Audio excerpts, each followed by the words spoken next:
नमस्कार सभी को। तो दोस्तों फाइनली भारत और यूरोपियन यूनियन के बीच में एक एफटीए यानी कि फ्री ट्रेड एग्रीमेंट साइन हो गया और पूरी दुनिया में इसको mother of all trade deal कहा जा रहा है क्योंकि ना केवल इस डील को होने में लगभग 20 साल लग गए बल्कि ये डील केवल दो देशों दो मार्केट को नहीं जोड़ती है बल्कि 2 बिलियन लोगों को दुनिया के एक तिहाई ट्रेड को और दुनिया के सबसे बड़े लोकतंत्र और दुनिया की सबसे बड़ी सिंगल मार्केट को एक साथ लेकर आती है। और इस डील में इतने आयाम है, इतने एस्पेक्ट हैं और इतनी बड़ी मार्केट को जोड़ना है, शायद इसीलिए 20 साल लग भी गए इस डील को फाइनल होने में। तो अब ये डील जब फाइनली हो चुकी है तो इसका इंपैक्ट भारत पे क्या होगा, किस किस सेक्टर में इसका सबसे ज्यादा इंपैक्ट देखने को मिलेगा और कैसे ये भारत को एक बार फिर से ग्लोबल सप्लाई चेन में चाइना की जगह खुद को रिप्लेस करने का मौका दे रहा है, हमारे मेक इन इंडिया को पुश करने का मौका दे रहा है। सब कुछ हम शॉर्ट में समझते हैं क्योंकि लॉन्ग वीडियो मैंने चैनल पे ऑलरेडी डाला हुआ है, आप देख सकते हैं उसको। लेकिन अगर शॉर्ट में बताएं तो सबसे पहले एरो स्पेस में जीरो टैरिफ, यानी कि भारत यूरोप से आने वाले एयरक्राफ्ट इंजन और स्पेयर पार्ट पे अब जीरो टैरिफ लगाएगा। होगा इससे क्या कि जो हमारी एयरलाइंस हैं जो यूरोप से अरबों डॉलर का विमान मंगाती हैं उस पर ड्यूटी खत्म हो जाएगी, एयरलाइंस की लागत कम होगी, जिससे हो सकता है आने वाले समय में भारत में आपको हवाई किराया भी सस्ता होता दिखे।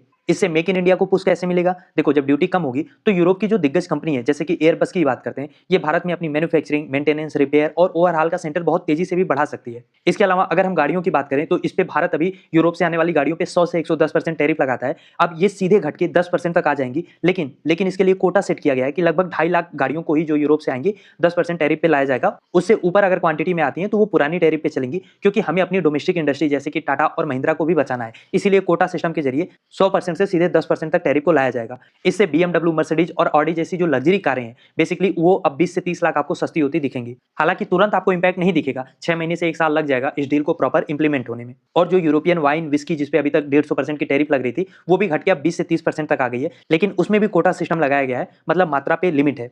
इसके अलावा भारत ने ऑलिव ऑयल, प्रोसेस्ड फूड और फ्रूट जूसेस जैसे चीजों पे टैरिफ तो खत्म किया है, लेकिन जो हमारा डेयरी सेक्टर है, जो हमारा अनाज है, वहां पे हमने टैरिफ को खत्म नहीं किया है ताकि हमारी मार्केट में डंपिंग ना शुरू हो जाए। टैरिफ कम हुआ है प्रीमियम चीजों पे जैसे कि चॉकलेट हो गया, चीज हो गया, तो ये चीजें आपको सस्ती मिलेंगी। यूरोप ने भी भारत का जो लेबर इंटेंसिव सेक्टर है उसके लिए अपनी मार्केट पूरी तरीके से खोल दिया है।